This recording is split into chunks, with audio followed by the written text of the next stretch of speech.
नमस्कार, मेरा नाम है आशीष जायसवाल और आज का जो टॉपिक है वो है उत्तर भारत, तीन साम्राज्यों का काल, 8वीं सदी से 10वीं सदी। इसमें हमने गोपाल के बारे में पढ़ा था। एक बार हम उसको रिवाइज कर लेते हैं। तो गोपाल के बारे में जो पढ़ा था हमने, तो हमने देखा था कि शैल वंश के एक राजा थे जिन्होंने पौंड पर अधिकार कर लिया था। पौंड क्या था? बंगाल को उस वक्त पौंड, उत्तरी बंगाल को जो है पौंड कहते थे। इसके अलावा कश्मीर नरेश थे ललिता दिल्ली मुक्तापीठ, और कन्नौज नरेश यशोवर्मन। इन्होंने भी जो है हम कह सकते हैं कि उत्तरी बंगाल पर आक्रमण किया था। कामरूप नरेश जो हैं, इनको मौका मिलता है तो ये जो है बंगाल पर अधिकार कर लेते हैं। उसके बाद बंगाल जो है बहुत ज़्यादा अस्त व्यस्त हो जाता है, कानून व्यवस्था बहुत खराब हो जाती है। और जब कानून व्यवस्था खराब होती है तो वहाँ के लोग जो हैं वो एक गोपाल नामक व्यक्ति को अपना राजा मान लेते हैं, और यहीं से जो है कहानी शुरू होती है। गोपाल जो है 750 से 770 के बीच जो है यहाँ पर राजा रहता है।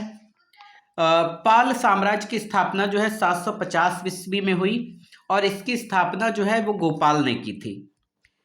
तिब्बती लामा हैं और इतिहासकार भी हैं जिनका नाम है तारानाथ। उनके अनुसार जो है ओदंतपुरी का एक मठ है जिसका निर्माण जो है गोपाल ने ही कराया था। 8वीं सदी में बंगाल में आंतरिक अव्यवस्था फैली हुई थी। उस आंतरिक अव्यवस्था को मत्स्य न्याय कहा गया है। इसके अलावा धर्मपाल जो हैं ये 780 से 810 ईस्वी के बीच में इनका शासन रहता है। मतलब हम कह सकते हैं कि गोपाल की मृत्यु के बाद जो है गोपाल का पुत्र धर्मपाल जो है वो राजा बनता है। तो क्वेश्चन बनेगा कि धर्मपाल जो है वो राजा कब बनता है? 770 ईस्वी में। इसके अलावा उसने 810 ईस्वी तक शासन किया। तो यहाँ पे फिर से क्वेश्चन बन जाएगा कि धर्मपाल ने जो है कितने वर्षों तक शासन किया या कब तक शासन किया? तो धर्मपाल ने जो है 810 ईस्वी तक शासन किया। धर्मपाल जो है राजा कब बना? तो 770 में राजा बना।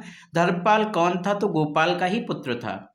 धर्मपाल की महत्वपूर्ण सफलता क्या है? कन्नौज के शासक इंद्रायुध को पराजित कर चक्र युद्ध को अपने संरक्षण में कन्नौज की गद्दी पर बैठाना। तो यहाँ पे जो पहला क्वेश्चन बनेगा कि इंद्रायुध कौन था? तो इंद्रायुध जो है वो कन्नौज का शासक था। इंद्रायुध कौन था? कन्नौज का शासक था। और धर्मपाल ने जो है कन्नौज के किस शासक को पराजित किया था? तो इंद्रायुध को पराजित किया था। और इसके अलावा धर्मपाल की महत्वपूर्ण सफलता क्या थी? तो धर्मपाल की जो महत्वपूर्ण सफलता थी वो ये थी कि उसने इंद्रायुध को पराजित किया था। और इसके अलावा है कि धर्मपाल ने जो है कन्नौज की गद्दी पर किसको बिठाया था? तो चक्रायुध को बिठाया था। किसको बिठाया था? चक्रायुध को। तो ये भी याद रखना है कि धर्मपाल ने जो है चक्रायुध को जो है कन्नौज की गद्दी पर बिठाया था। 11वीं सदी में क्या होता है? 11वीं सदी में गुजराती कवि, एक गुजराती कवि थे सोढल ने धर्मपाल को उत्तरापथ स्वामी की उपाधि से संबोधित किया। तो यहाँ पे क्वेश्चन बन जाएगा कि सोढल कौन थे? तो सोढल एक गुजराती कवि थे। और सोढल ने जो है धर्मपाल को कौन सी उपाधि से संबोधित किया? तो उन्होंने उत्तरापथ स्वामी की उपाधि दी थी। इसके अलावा धर्मपाल एक उत्साही बौद्ध समर्थक था। उसके लेखों में उसे परम सौगात कहा गया है। ठीक है, तो धर्मपाल के लेखों में धर्मपाल को क्या कहा गया? परम सौगात कहा गया है। उसने विक्रमशिला व सोमपुरी में प्रसिद्ध बिहारों की स्थापना की। तो जो धर्मपाल है उसने कहाँ कहाँ प्रसिद्ध बिहारों की स्थापना की? तो ये भी याद रखना है कि सोमपुरी और विक्रमशिला में जो है प्रसिद्ध बिहारों की स्थापना की। उसकी राज्यसभा में प्रसिद्ध बौद्ध लेखक हरिभद्र सूरी को स्थान प्राप्त था। तो हरिभद्र सूरी कौन थे? ये बौद्ध लेखक थे। कहाँ थे ये बौद्ध लेखक? तो धर्मपाल की राज्यसभा में ये जो है बौद्ध लेखक थे। इसके बाद जो है धर्मपाल ने प्रसिद्ध विक्रमशिला विश्वविद्यालय की स्थापना भागलपुर बिहार में की और नालंदा विश्वविद्यालय का पुनरुद्धार करवाया। क्वेश्चन यहाँ पे 2-3 बन जाएंगे।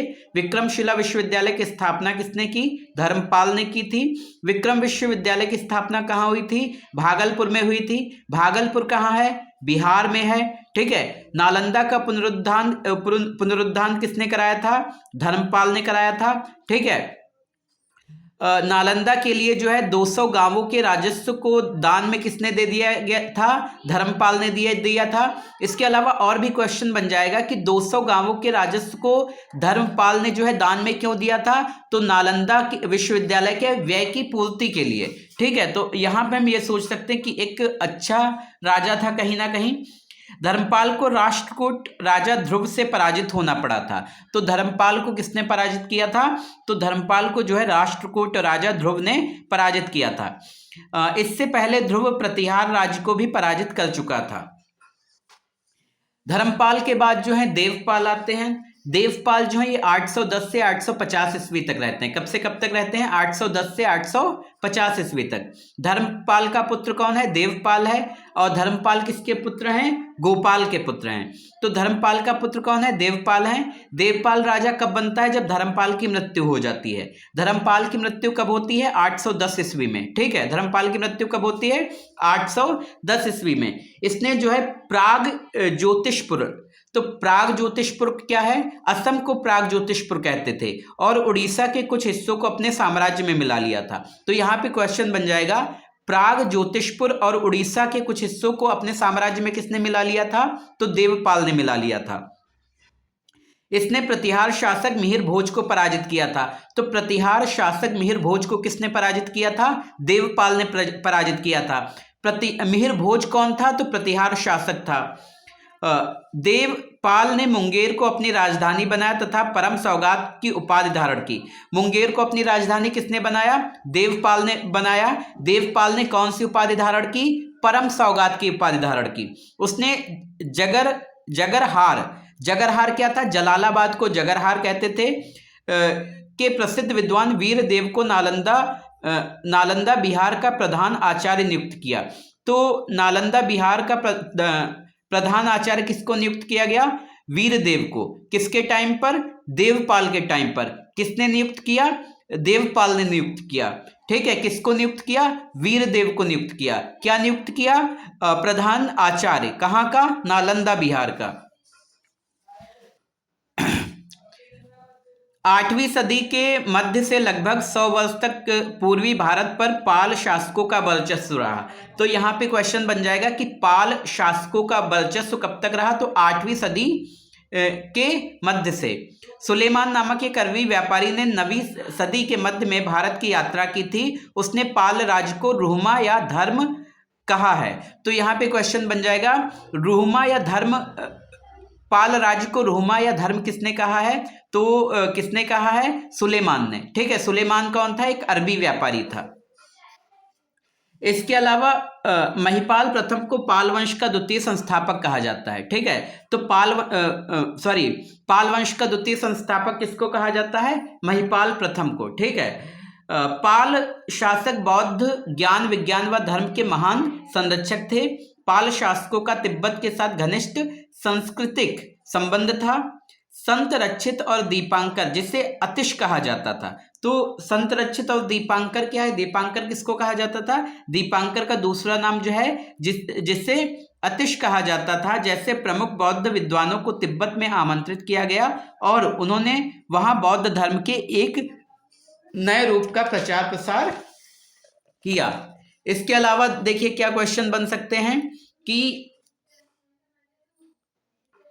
दक्षिण पूर्व एशिया के साथ पालों के व्यापारिक और सांस्कृतिक संबंध थे। तो दक्षिण पूर्व एशिया के साथ पालों के कैसे संबंध थे? व्यापारिक और सांस्कृतिक संबंध थे। ठीक है। या हम ये क्वेश्चन बना सकते, पालों के व्यापारिक और सांस्कृतिक संबंध किसके साथ थे? दक्षिण पूर्व एशिया के साथ। ठीक है। दक्षिण पूर्व एशिया में शैलेंद्र वंश के साम्राज्य का वर्चस्व था।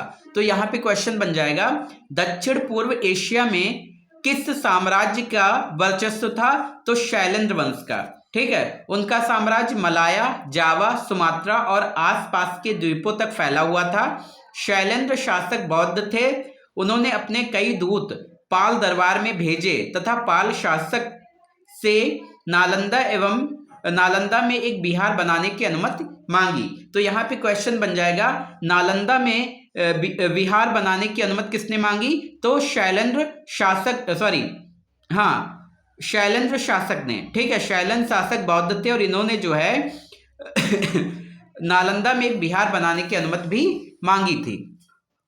इसके बाद हम लोगों ने पाल पढ़ा, इसके बाद प्रतिहार है। तो प्रतिहार के बारे में भी देखेंगे। प्रतिहार अग्निकुल के राजपूतों में सर्वाधिक प्रसिद्ध वंश था। ठीक है, तो प्रतिहार कौन थे? सर्वाधिक प्रसिद्ध वंश था किसका? अग्निकुल के राजपूतों में। ठीक है, अग्निकुल के जो राजपूत थे उन्हीं का जो सबसे प्रसिद्ध वंश था वो प्रतिहार वंश था। ग्वालियर प्रशस्ति में इन्हें राम के छोटे भाई लक्ष्मण का वंशज बताया गया है। ठीक है, तो राम के छोटे भाई लक्ष्मण का वंशज किसको बताया गया है? प्रतिहार को। कहाँ किसमें बताया गया है? ग्वालियर प्रशस्ति में। ग्वालियर प्रशस्ति में क्या बताया गया है? प्रतिहार को राम के छोटे भाई लक्ष्मण का वंशज बताया गया है। इस वंश की स्थापना हरिश्चंद्र नामक राजा ने की, किंतु इस वंश का प्रथम वास्तविक शासक नागभट्ट प्रथम था। ठीक है, तो प्रतिहार वंश का प्रथम वास्तविक शासक कौन था? नागभट्ट प्रथम। ठीक है, याद रखिएगा कि प्रतिहार वंश का प्रथम वास्तविक शासक कौन है? नागभट्ट प्रथम। और इस वंश की स्थापना किसने की थी? हरिश्चंद्र ने। किसने की थी? हरिश्चंद्र ने। और इसका वास्तविक शासक कौन था? नागभट्ट प्रथम। ग्वालियर प्रशस्ति में से म्लेच्छों का नाशक कहा गया है। ठीक है, तो म्लेच्छों का नाशक किसको कहा गया है? प्रतिहार को। किसमें कहा गया है? ग्वालियर प्रशस्ति में। किसमें कहा गया है? ग्वालियर प्रशस्ति में। इसके अलावा प्रतिहारों को गुर्जर प्रतिहार भी कहा जाता था। प्रतिहारों को और क्या कहा जाता था? गुर्जर प्रतिहार। प्रतिहार साम्राज्य का वास्तविक संस्थापक वत्सराज था। तो यहाँ पे जो है प्रतिहार वंश का वास्तविक संस्थापक कौन था? वत्सराज था। वैसे क्या कहा जाता है इस वंश का? इस वंश की स्थापना किसने की है? हरिश्चंद्र ने की है। ठीक है, और इस वंश का वास्तविक संस्थापक कौन है? नागभट्ट प्रथम। और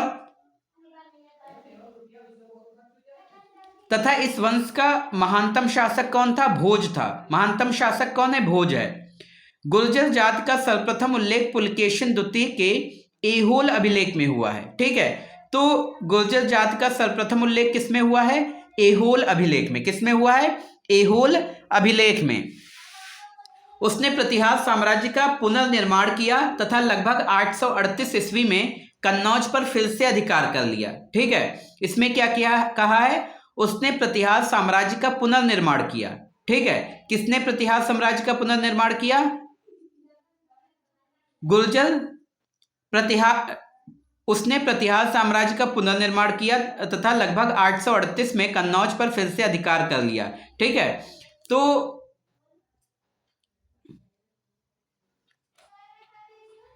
गुर्जर जाति का सर्वप्रथम उल्लेख पुलकेशिन द्वितीय के ऐहोल अभिलेख में है। तो पुलकेशिन द्वितीय, ठीक है, पुलकेशिन द्वितीय उसने प्रतिहार साम्राज्य का पुनर्निर्माण किया। किसने किया? पुलकेशिन द्वितीय ने। इसके अलावा उसने 1838 ईस्वी में कन्नौज पर फिर से अधिकार कर लिया।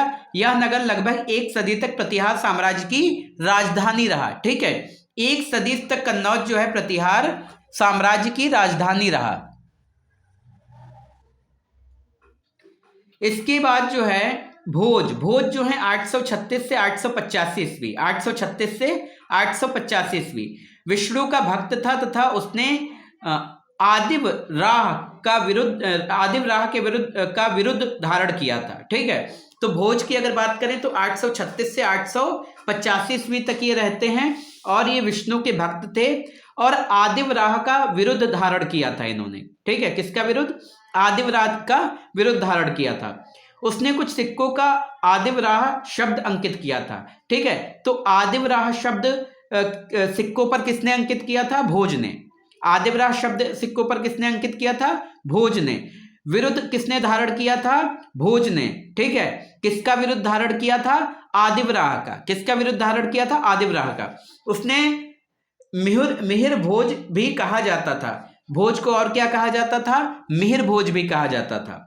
बगदाद निवासी अल मसूदी ने 915 से 916 ईस्वी में गुजरात की यात्रा की। ठीक है, तो 915 से 916 में जो है गुजरात की यात्रा किसने की? अल मसूदी ने। किसने की? अल मसूदी ने। क्वेश्चन याद रखिए, 915 से 916 में गुजरात की यात्रा किसने की? अल मसूदी ने। अल मसूदी कहाँ का निवासी था? बगदाद का। अल मसूदी कहाँ का निवासी था? बगदाद का। उसने गुर्जर प्रतिहार राज्य को अल जुजूर कहा है। ठीक है, उसने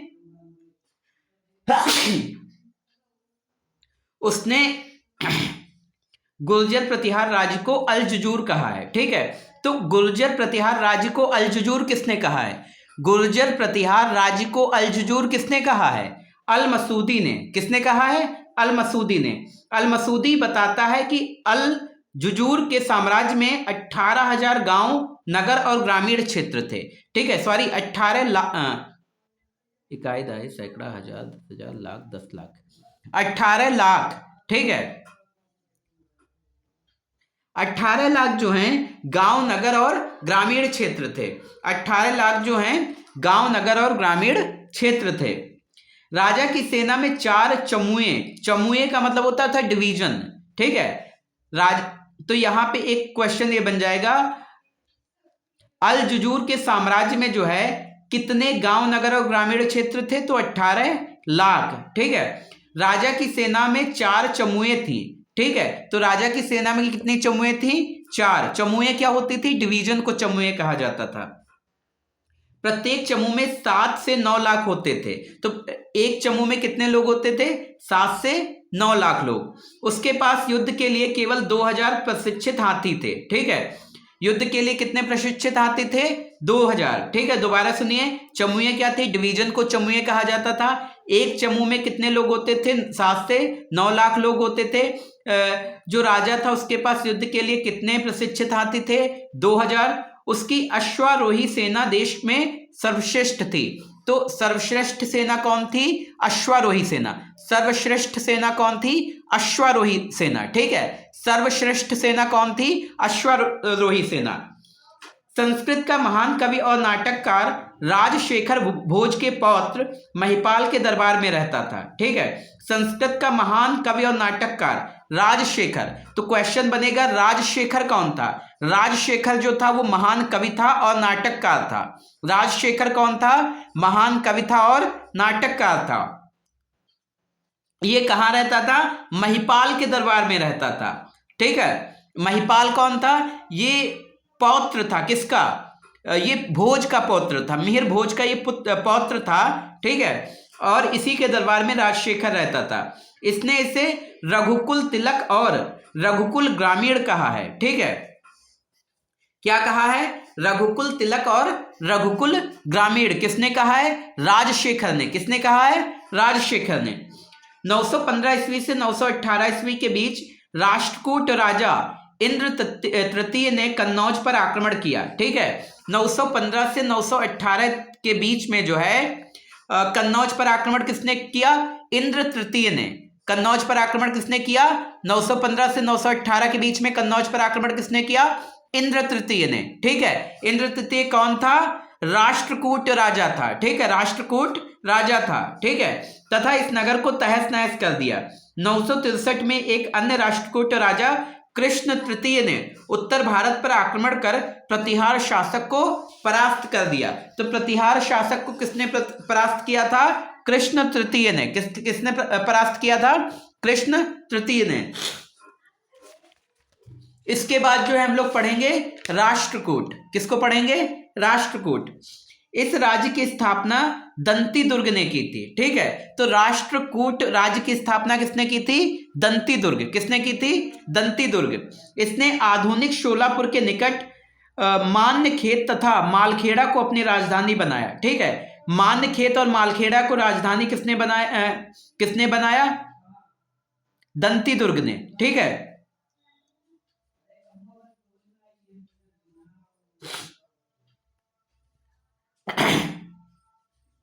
देखो इस राज्य की स्थापना राष्ट्रकूट, इस राज्य की स्थापना किसने की थी? दंती दुर्ग ने। इसने आधुनिक शोलापुर के निकट आधुनिक शोलापुर के निकट। किसके निकट? शोलापुर के निकट। किसके निकट? शोलापुर के निकट। मानखेत तथा मालखेड़ा, मानखेत तथा मानखेड़ा को अपनी राजधानी बनाया।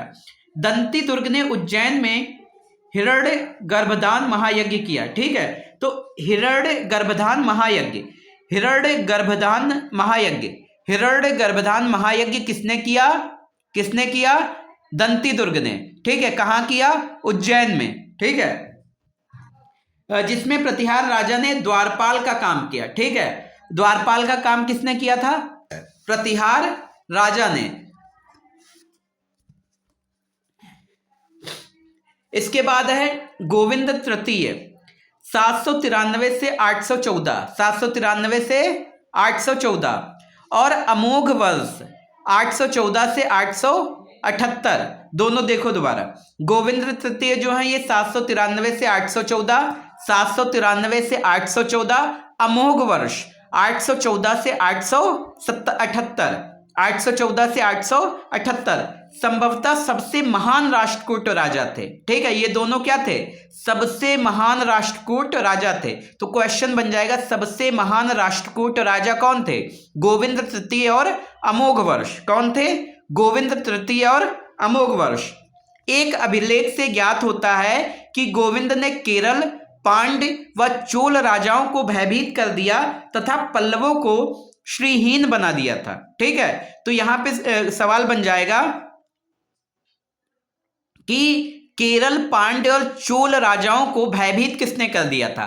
केरल, पांड्य और चोल राजाओं को भयभीत किसने कर दिया था? जवाब दीजिए। केरल, पांड्य और चोल राजाओं को भयभीत किसने कर दिया था? गोविंद ने। किसने कर दिया था? गोविंद ने।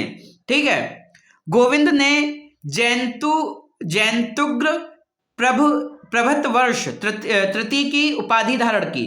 तो यहां पे क्वेश्चन बन जाएगा जैंतुग्र प्रभुत वर्ष, जैंतुग्र प्रभुत वर्ष, जैंतुग्र प्रभुत वर्ष, जैंतुग्र प्रभूत वर्ष, जयंतुग्र प्रभूत वर्ष तृतीय की उपाधि किसने धारण की थी? जयंतुग्र प्रभूत वर्ष तृतीय की उपाधि किसने धारण की? जवाब दीजिए।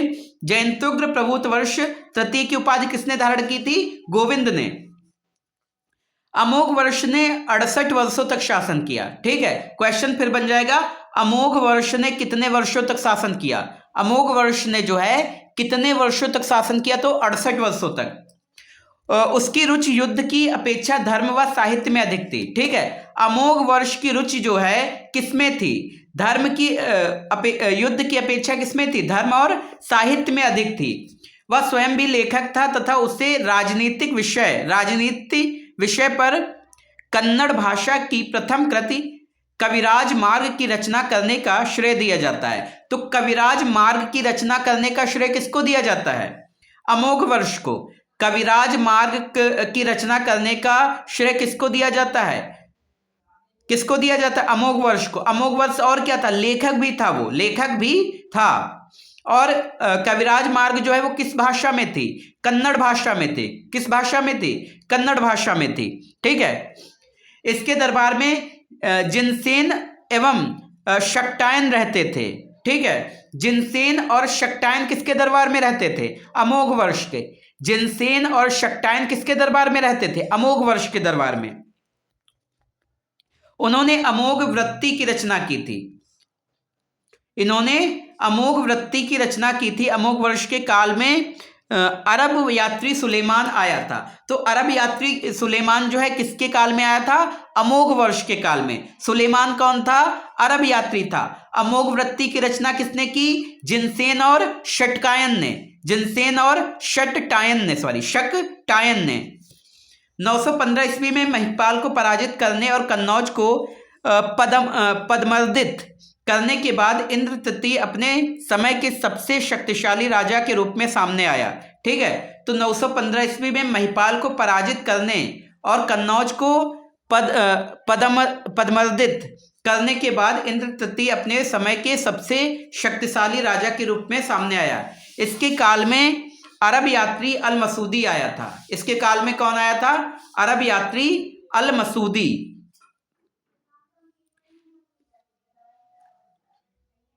इस राजवंश का अंतिम प्रतापी राजा कौन था?